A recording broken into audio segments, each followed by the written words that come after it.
विधाय हृदि विशेषं विधाय गुरुवन्दनं बालानां स्वबोधाय क्रियते तर्कसङ्ग्रहः श्रीगणेशमस्कृत्य पार्वतीशङ्करं परं मया चन्द्रसिंहेन क्रियते पदकृत्यं यस्मादिदमहं मन्ये बालानाम् उपकारकं तस्माद्विकलं वाक्यं वक्तव्यं विदुषा सदा। सभ्य विचारो नैकांतिकः। सभ्य विचारो नैकांतिकः। तो 5 एतवास बताया था ना, सभ्य विचार विरुद्ध सर्वप्रतिपक्षी असिद्ध और बाधित। तो उसमें से पहला एतवास है सभ्य विचार। ठीक है, तो सभ्य विचार का ही दूसरा नाम है अनैकांतिक। सभ्य विचारो नैकांतिकः, उसी की एक दूसरी संज्ञा है अनैकांतिकः। तो कहीं कहीं अनैकांतिका लिखा रहेगा। अनैकांतो विरुद्धश्चापि सिद्धः प्रतिपक्षितः कालातेया प्रतिष्ठश्च यत्वाभासास्तु पंचदा, है ना, वहाँ पर उन्होंने अनेकांतः शब्द का प्रयोग किया है कारिका में। तो सभ्य विचारो नैकांतिकः, सभ्य विचार का दूसरा नाम है अनैकांतिक। ये संज्ञा बता दिया। सच त्रिविधः, वो सभ्य विचार 3 प्रकार का है। कौन कौन है? साधारण, असाधारण और अनुपसंहार्य के भेद से। तो तीनों को जब जान जाएंगे तब हम सभ्य विचार को भी जान जाएंगे। तो तीनों को एक एक करके समझना है। ठीक। तत्र साध्याभाववद्वृत्तिः साधारणो नैकान्तिकः। यथा पर्वतो बह्निमान् प्रमेयत्वादिति प्रमेयत्वस्य बह्न्यभाववति हृदये विद्यमानत्वात्। देखो, तत्र साध्याभाववद्वृत्तिः साधारणो नैकान्तिकः। साधारण अनैकांतिक किसको कहेंगे? साधारण सभ्य विचार, साध्याभाववद्वृत्तिः। तत्र मतलब उन तीनों के मध्य में साधारण जो साध्याभाववद्वृत्तिः, साध्याभाव के अधिकरण में जो रहता है, ऐसा हेतु, ऐसा हेतु जो साध्य के अभाव के अधिकरण में रहता है। हेतु किसे अपेक्षा की जाती है? वो केवल साध्य के अधिकरण में रहे, है ना। जहाँ जहाँ हेतु है वहाँ साध्य होना चाहिए।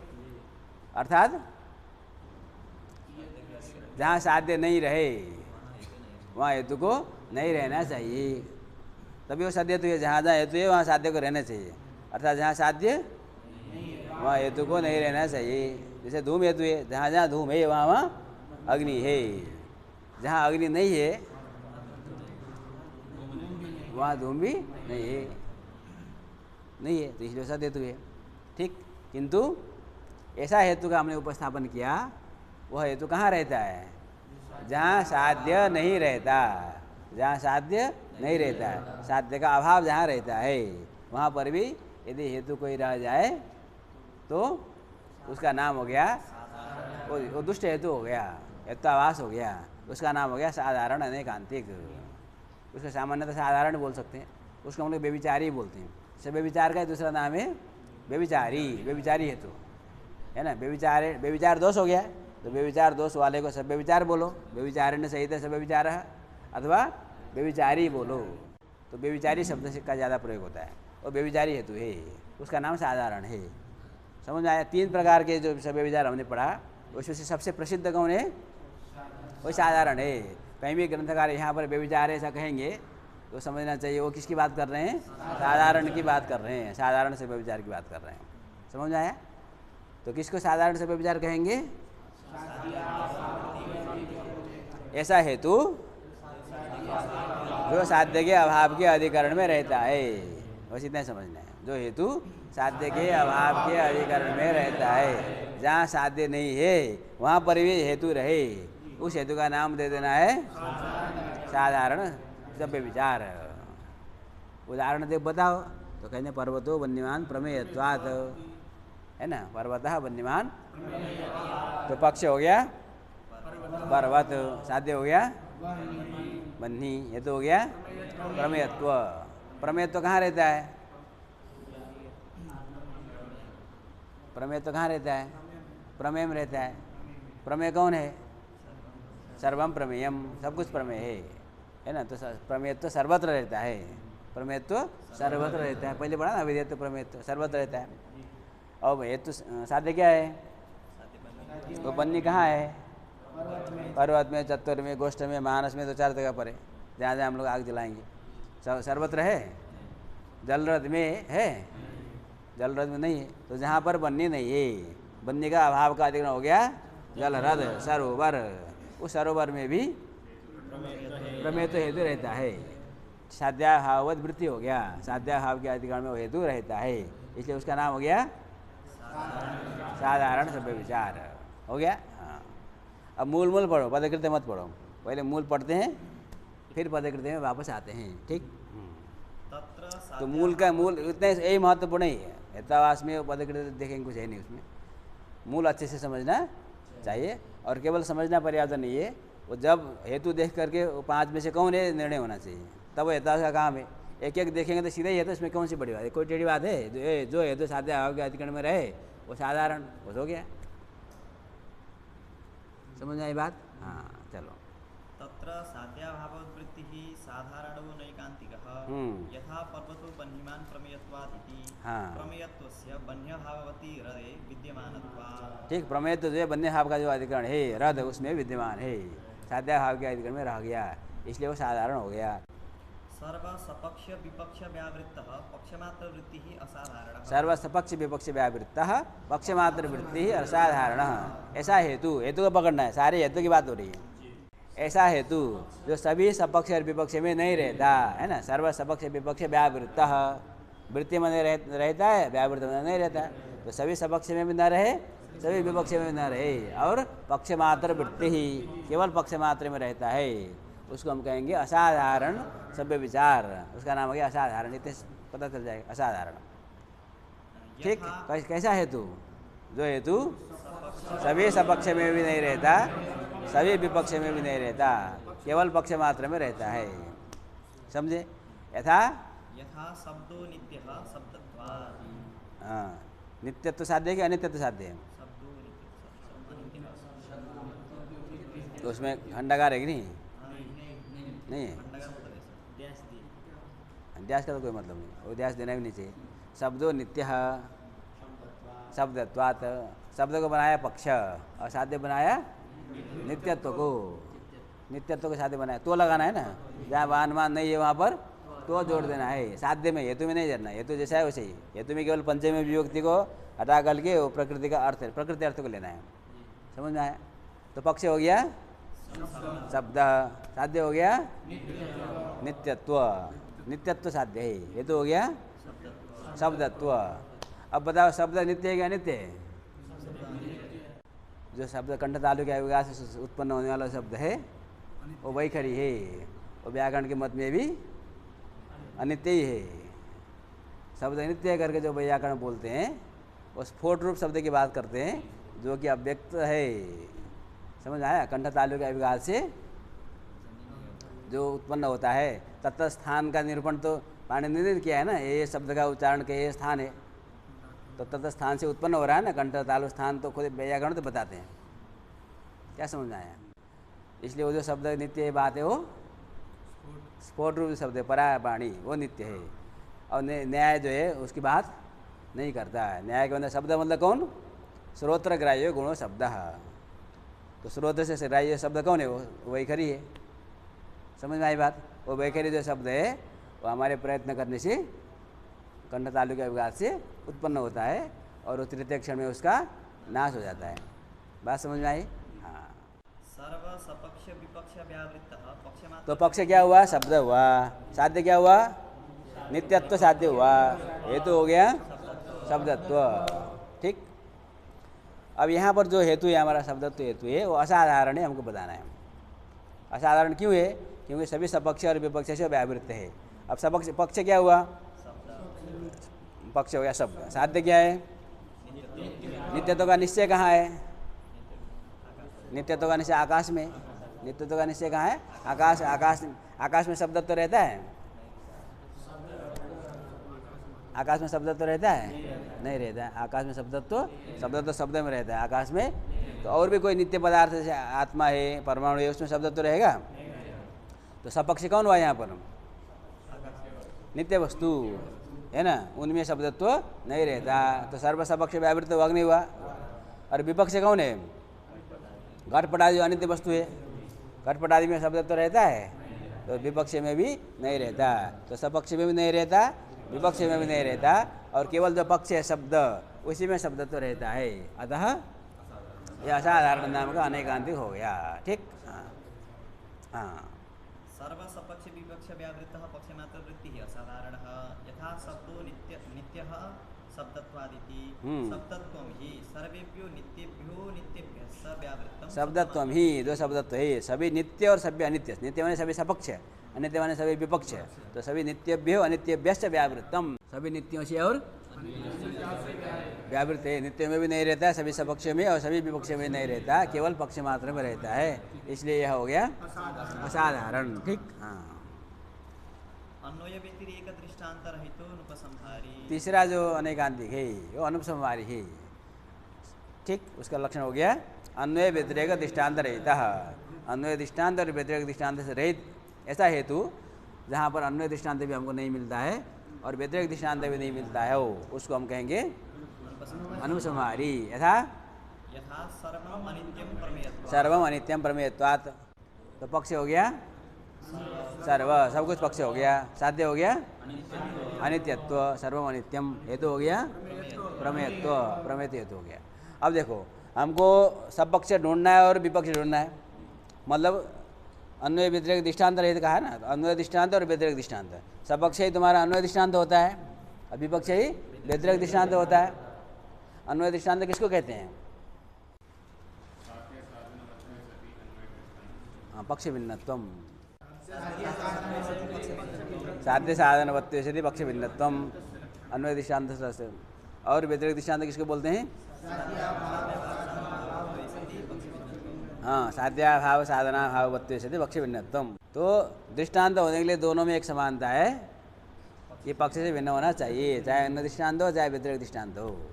समझे? यहाँ पर पक्ष क्या है, उसे भिन्न कौन मिलेगा? कोई नहीं। न तो यहाँ अन्वय दृष्टांत दृष्टांत ही नहीं है, न तो अन्य दृष्टांत है, उसका पक्ष से भिन्न होता है ना, देखेंगे यहाँ अन्वय व्याप्ति है कि व्यतिरेक व्याप्ति है। समझ में आई बात? इसलिए वो देखने नहीं, पहले हमको पता चल गया यहाँ कोई दृष्टांत, तो अन्वय दृष्टांत भी नहीं है, व्यतिरेक दृष्टांत भी नहीं है। देखो अन्वय दृष्टांत में अन्वय व्याप्ति का ग्रह होता है और व्यतिरेक दृष्टांत में व्यतिरेक व्याप्ति का ग्रह होता है। यत्र यत्र धूम तत्र बन्य यथा महानसम, वहाँ हम अन्वय व्याप्ति गृहीत करते हैं। यत्र यत्र बन्य भाव तत्र धूमा भाव यथा रथः, वहाँ व्यतिरेक व्याप्ति गृहीत करते हैं। अब यहाँ कोई ऐसा मिलेगा ही नहीं जहाँ पर हमको व्याप्ति का ग्रह हो पाए, अतः ये दुष्ट हेतु हो गया, अनुपसंहारी इसका नाम हो गया। समझे? हाँ। अन्वय व्यतिरेक दृष्टांत रहितो अनुपसंहारी यथा सर्वम अनित्यम प्रमेयत्वात् इति। हाँ। अत्र सर्वस्यापि पक्षत्वात् दृष्टांतो नास्ति। हाँ ठीक, यहाँ सब कुछ पक्ष होने के कारण कोई दृष्टांत नहीं है। हो गया, चलो। साध्याभाव व्याप्तो हेतुर्विरुद्धः। साध्याभाव व्याप्तो हेतुर्विरुद्धः। और देखो दूसरा है ना, सभ्य विचार विरुद्ध। सभ्य विचार के 3 भेद हो गए, उसके बाद आया विरुद्ध। विरुद्ध किसको कहेंगे? साध्याभाव व्याप्तो हेतु, ऐसा हेतु जो साध्याभाव का व्याप्य हो। व्याप्त मतलब व्याप्य, ऐसा हेतु जो साध्याभाव का व्याप्य हो। हेतु का कैसा होना चाहिए?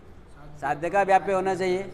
साध्य का व्याप्य हेतु होता है, लेकिन ऐसा हेतु है जो साध्याभाव का व्याप्य है, अपना विरोधी का व्याप्य हो गया, है ना। ऐसा तुमने सुरक्षा गार्ड रखा अपने लिए जो तुम्हारा दुश्मन का आदमी है ना। अपने दुश्मन को आदमी को बुला करके बंदूक लेकर रख लो, भाई हमारे सुरक्षा करो, हो जाएगी सुरक्षा बढ़िया से। समझा? ऐसे सुरक्षा करेगा पता ही नहीं चलेगा।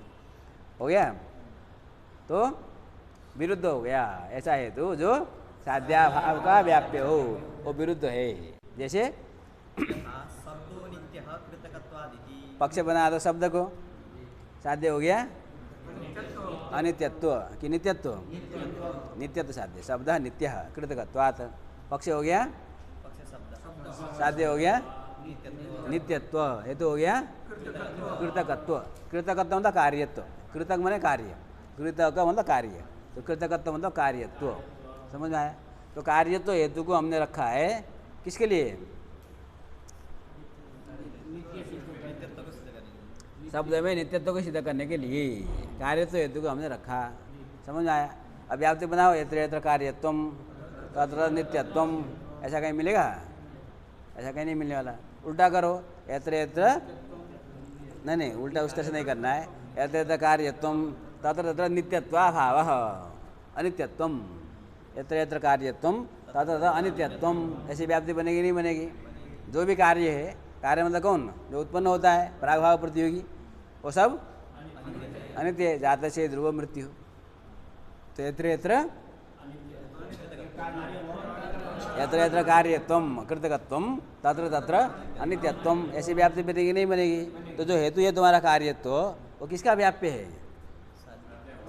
साध्याभाव का, अनित्यत्व का व्याप्य है। अनित्यत्व मतलब नित्यत्वाभाव का व्याप्य है, जबकि साध्य हमारा क्या है, नित्यत्व है। तो जो हेतु कार्यत्व हेतु वो साध्य का व्याप्य न होकर के साध्याभाव का व्याप्य हो, वह विरुद्ध है। तो यहाँ पर शब्दत्वम ही नित्यत्वाभावेन अनित्यत्वेन व्याप्तम। कृतकत्वम ही नित्यत्वाभावेन अनित्यत्वेन। हाँ, कृतकत्वम ही, कृतकत्वम मतलब कार्यत्वम, कृतकत्वम ही नित्यत्वाभावेन अनित्यत्वेन व्याप्तम। तो जो हेतु है हमारा साध्याभाव का व्याप्य होने के कारण विरुद्ध हो गया, समझे। हाँ चलो। साध्याभाव व्याप्तो हेतुर्विरुद्धः यथा शब्दो नित्यः कृतकत्वादिति कृतकत्वं हि नित्यत्वाभावेन अनित्यत्वेन व्याप्तम्। हाँ, यस्य साध्याभाव साधकं हेत्वन्तरं विद्यते स सत्प्रतिपक्षः। हाँ, सत्प्रतिपक्ष तब होता है जब दो हेतु हो, है ना, आपस में दोनों दो पक्ष हों, तो वहाँ पर सत्प्रतिपक्ष होता है। एक ने कहा पर्वतो वन्यमान धूमात, यहाँ पर एक ने कहा शब्द अनित्य कार्यत्वात्, शब्द अनित्य कार्यत्वात् घटवत्। दूसरे ने कहा शब्द नित्य श्रावणत्वात् शब्दत्ववत्। दो पक्ष आ गए, दोनों में का पक्ष एक ही है, पक्ष शब्द है, और एक का साध्य दूसरे का साध्याभाव है। एक का साध्य नित्यत्व है, दूसरे का साध्य, तो नित्यत्व का अभाव अनित्यत्व है, अनित्यत्व का अभाव नित्यत्व है। एक का साध्य दूसरे का साध्याभाव है, समझ आया। और हेतु दोनों का अलग अलग है, एक का हेतु है कार्यत्व, एक का हेतु है श्रावणत्व, समझ आया। और दृष्टांत दोनों का अपने अपने हिसाब से, एक जगह शब्दत्व है, शब्द श्रावण है और शब्दत्व भी श्रावण है। श्रवण से उसका प्रत्यक्ष होता है, ये नहीं इंद्रिय ने या व्यक्ति क्रिय थे, समझ में आया। हाँ ठीक है। तो शब्दत्व में श्रावणत्व है और शब्दत्व में नित्यत्व भी है। शब्दत्व नित्य है, इसमें कोई विवाद नहीं है। तो शब्दत्व में श्रावणत्व है और नित्यत्व भी है, इसलिए शब्द भी नित्य है, ऐसा उसका कहना है एक का। दूसरे का कहना है जो कार्य होता है वो अनित्य होता है, जैसे घट कार्य है अनित्य है, उसी प्रकार शब्द भी कार्य है, अतः वो अनित्य है। तो ये दो पक्ष यहाँ पर आ गए। तो दो जब पक्ष आ गए तो अब निर्णय करना है। जो मध्यस्थ होगा निर्णायक न्यायाधीश, उसके पास एक ने आकर कहा शब्द नित्य श्रावणत्वात् शब्दत्ववत्, दूसरे ने कहा शब्द अनित्य कार्यत्वात् घटवत्। तो उसको विचार करना पड़ेगा, वो कहेगा भाई अपना प्रमाण पेश करो। तो जब तक ये निर्णय नहीं हो पाता तब तक दोनों हेतु सत्प्रतिपक्ष हो जाएंगे। ऐसे साध्याभाव साधकम हेतुंतरम विद्यते। ऐसे हेतु, जिस हेतु का एक हेतु ले लो, किसको ले लो, कोई एक ले लो, कार्य तो हेतु का, उसका जो साध्य क्या है, कार्य हेतु का साध्य अनित्यत्व, उसका जो अभाव कार्य नित्यत्व। तो ऐसे जिस हेतु का साध्याभाव है ना, नित्यत्व, उसको सिद्ध करने के लिए, नित्यत्व को सिद्ध करने के लिए अन्य हेत्वंतरम, दूसरा जो हेतु है श्रावण हेतु विद्यमान है। अतः जो ओ हेतु कौन है, कौन हेतु, कार्य तो हेतु, समझे। यद से जिसको लिया था उसी को बाद में लेना, यद तदो नित्य संबंध। जिस हेतु के साध्य के अभाव को सिद्ध करने के लिए दूसरा हेतु विद्यमान है, वह हेतु, वह मैंने कौन, पहले सबसे पहले इसको लिया था कार्य तो हेतु, वो सत्प्रतिपक्ष हो गया। अब फिर दोबारा घटाओ, यस्य जिस हेतु का, इससे से किसको लोगे, श्रावण हेतु का, बस इसी को पकड़ो, ठीक। यस्य हेतु श्रावण हेतु हो, उसका साध्य क्या है, नित्यत्व, उसका अभाव अनित्यत्व। उस अनित्यत्व को सिद्ध करने के लिए दूसरा हेतु कार्य तो हेतु विद्यमान है, तो वो हेतु कौन, श्रावणत्व, वो हो गया सत्प्रतिपक्ष, हो गया। हाँ पढ़ो। यस्य साध्याभाव साधकं हेत्वन्तरं विद्यते स सत्प्रतिपक्षः। हाँ। यथा शब्दो नित्यः श्रावणत्वात् शब्दत्ववत्। हाँ, शब्दः अनित्यः कार्यत्वात् घटवत् इति। स्पष्ट है। हाँ, असिद्धस्त्रिविधः। अब आया असिद्ध। असिद्ध तीन प्रकार के हैं, कौन कौन है, आश्रयासिद्धः, स्वरूपासिद्धः, व्याप्यत्वासिद्धः। हाँ, आश्रयासिद्ध, स्वरूपासिद्ध और व्याप्यत्वासिद्ध, ठीक। हाँ, आश्रयासिद्धो यथा गगनारविंदम। इसमें एक लाइन जोड़ दो। तो ऐसे हेतु हो पक्ष अप्रसिद्ध, जिस हेतु का पक्ष ऐसा हेतु है ना, जिस हेतु का पक्ष ही अप्रसिद्ध हो, उसको हम कहते हैं, उस हेतु को कहते हैं आश्रय सिद्ध है ना, आश्रय पक्ष मैंने आश्रय, आश्रय असिद्ध हो गया तो आश्रय सिद्ध हो गया, ठीक। हाँ, जैसे अत्र इसमें उदाहरण केवल दिया है ना, लक्षण नहीं दिया है। गगनारविंदम सुरभि अरविंदत्वात् सरोजारविंदवत, तो जो गगनारविंद है, गगन कमल है ना, गगन कमल होता है, कमल पार्थिव होता है, ठीक है, अथवा जल में उत्पन्न हो, जल कमल भी बोल सकते हैं। वैसे जल कमल जलीय भी नहीं होता, जल में होता है, जलीय नहीं होता, ठीक। गगन में तो संभावना ही नहीं है, ठीक है। खपुष्प, खपुष्प किसको बोलते हैं? आकाश का फूल, जो कि शब्द मात्र है, उसका कोई अर्थ हम बोल सकते हैं, शब्द को तो बोल ही सकते हैं ना, लेकिन उसका कोई अर्थ है ही नहीं, वो अप्रसिद्ध हो गया। तो उसको हमने बना दिया पक्षी को, गगनार बिंद को, है ना। उसमें क्या सिद्ध करना है? सुरभित्व सिद्ध करना है, सुगंधित्व सिद्ध करना है, वो सुरभि है, ठीक। हेतु हो गया अरविंदत्वम, अरविंद यत्र यत्र, अब देखो व्याप्ति तो बंद रही ना, यत्र यत्र अरविंदत्वम सुरभित्वम, सुरभित्व साध्य है, ऐसा होता है व्याप्ति, यत्र यत्र अरविंदत्वम तत्र सुरभित्वम, जो भी अरविंद है, कमल है, सब सुरभि है, समझ में आई बात। किंतु जहाँ हमको सिद्ध करना है, कहाँ? गगनारविंद में, वो चीज़ है ही नहीं। तो जिस हेतु का, अरविंद हेतु का जो पक्ष है वो अप्रसिद्ध है, वो जो हेतु होगा कौन? अरविंद हेतु, वो हो गया आश्रया सिद्ध, उसका नाम हो गया आश्रया सिद्ध, ठीक। अत्र गगनारविंदम आश्रय पक्ष सच नास्ति है, वो है ही नहीं, ठीक। हाँ, तो ऐसा हेतु जिसका पक्ष ही, उसको हम कहते हैं आश्रया सिद्ध, हो गया उदाहरण। आगे बढ़ो। यस्य हेतुः पक्षः अप्रसिद्धः स आश्रय सिद्धः। हाँ, आश्रय सिद्धो यथा गगनारविंदम सुरभि अरविंदत्वात् सरोजारविंदवत् इति। हाँ। अत्र गगनारविंदम आश्रयः स च नास्त्येव। ठीक हो गया। यस्य हेतुः पक्षे न तिष्ठति स सर्वत्र। हाँ, यो हेतु पक्षे न तिष्ठति, यस्य हेतु पक्ष में क्या हो गया? जिस हेतु का क्या नहीं रहता पक्ष में। हाँ, जो हेतु पक्षे न तिष्ठति स स्वरूपा सिद्ध, वो भी वहाँ अपने जोड़ना है ना। जो हेतु पक्ष में नहीं रहे, हाँ, कलम से मत दे, पेन से लिखना चाहिए। चलो, यो हेतु पक्ष, वो अन्नम भटक नहीं है, वो हमारा है। यो हेतु पक्ष न तिष्ठति स स्वरूपा सिद्ध, जो हेतु पक्ष में न रहे वो स्वरूपा सिद्ध है, ठीक। तो उन्होंने केवल उदाहरण से समझ, सोचा कि बत्ती समझ लेंगे, ठीक।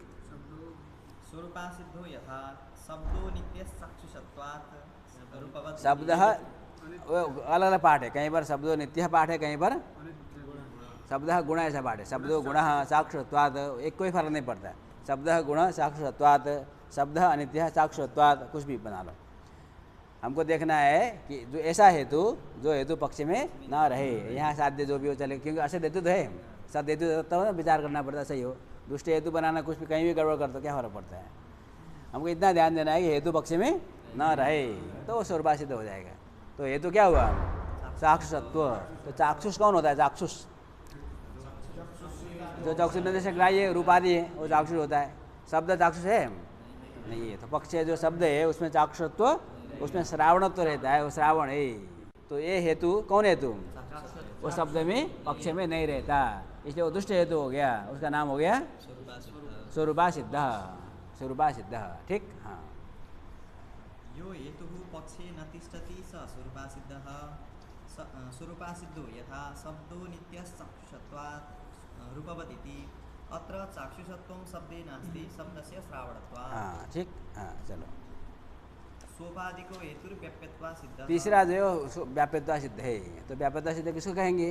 जो सोपाधिक हेतु है उसको व्याप्यत्वा सिद्ध कहेंगे। उपाधिक कौन है? प्रश्न आएगा। सोपाधिक मतलब उपाधि वाला, ऐसा है तो कौन सी उपाधि? उपाधि कई प्रकार की होती है, समझ में आया? तो कहते हैं कि साध्य व्यापकत्व सदी, हाँ, जो साध्य का व्यापक हो और साधन का अव्यापक हो उसको उपाधि कहते हैं। ऐसा अनुमान बनाया, ऐसा कुछ ढूंढा जो कि साध्य का व्यापक हो, साधन का अव्यापक हो, उसको कहते हैं उपाधि। और जहाँ उपाधि मिल गया जिस हेतु में, उस उपाधि हेतु हो गया, वो व्याप्यत्व सिद्ध हो जाएगा, ठीक।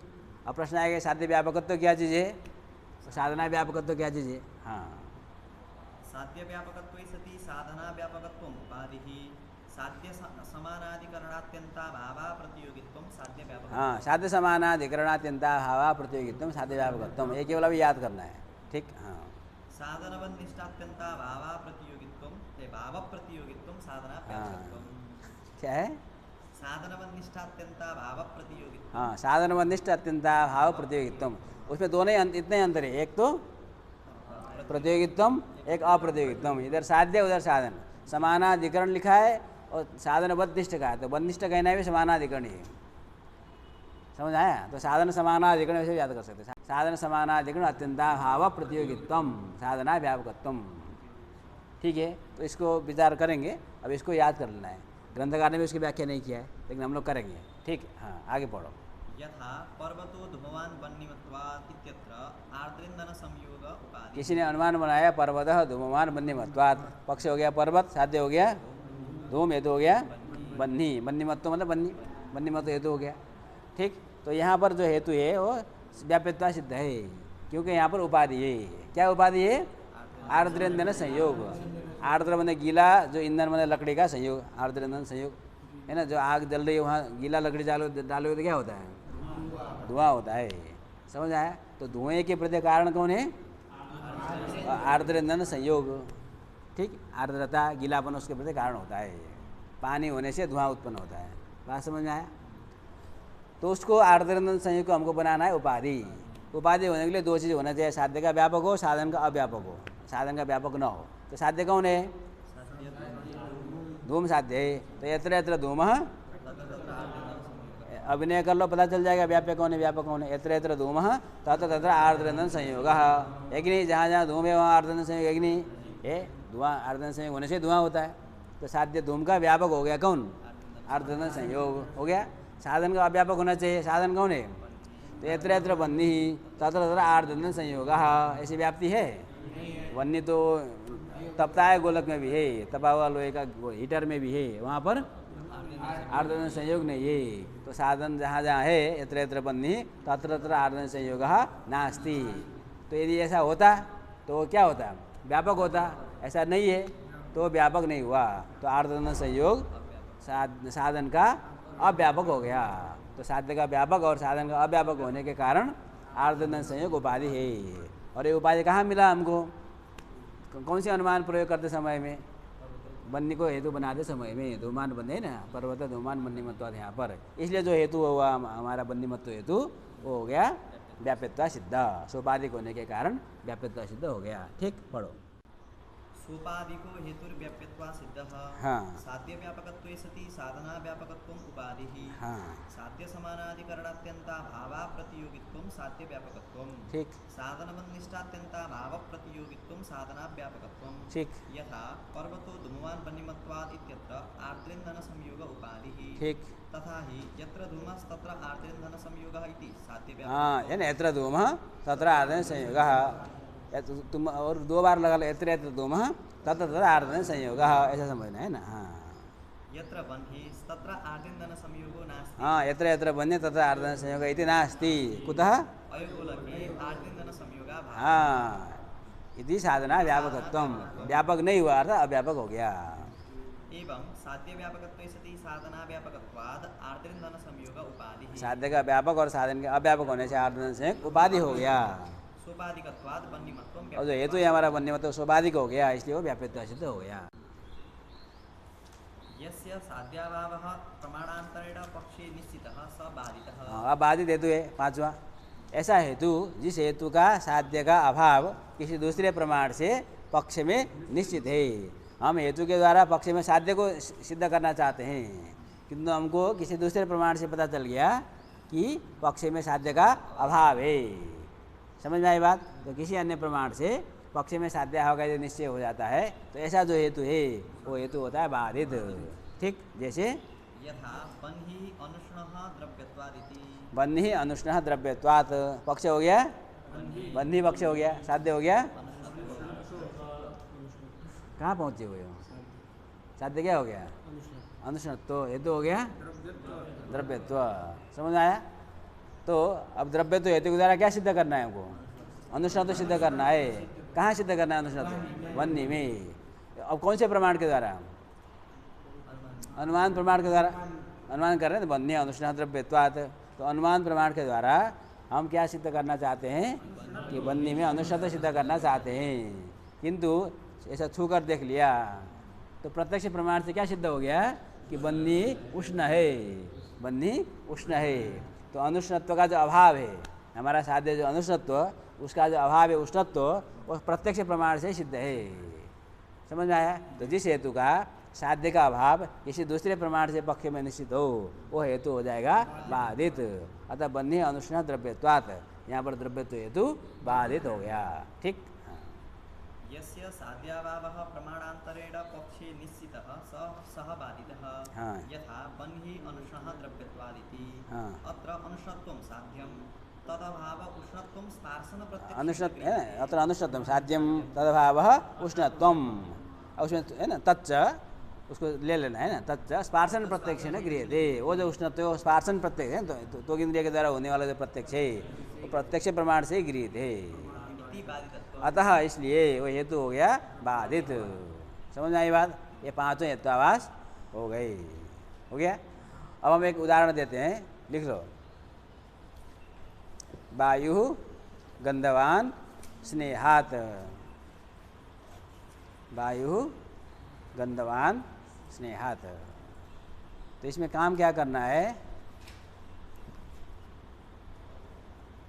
कि पांचों जो हेत्वाभास का लक्षण हमने पढ़ाया वो सब उसमें घटाकर देखना है, कौन कौन लक्षण घट रहा है, कौन कौन लक्षण नहीं घट रहा है। घट रहा है तो क्यों, कैसे घट रहा है, नहीं घट रहा है तो क्यों नहीं घट रहा है। समझ में आया? तो इसमें अच्छे से अभ्यास कर लेना है, सभी को इसी में घटाना है। घटेगा तो ठीक, नहीं घटेगा तो भी ठीक। नहीं घटा तो बोलना कि नहीं घटेगा, यहाँ पर घटेगा तो बोलना यहाँ घटेगा, इस तरह से घटेगा। समझ आया? हाँ। ओम पूर्णमदः पूर्णमिदं पूर्णात् पूर्णमुदच्यते पूर्णस्य पूर्णमादाय पूर्णमेवावशिष्यते। ओम शांति शांति।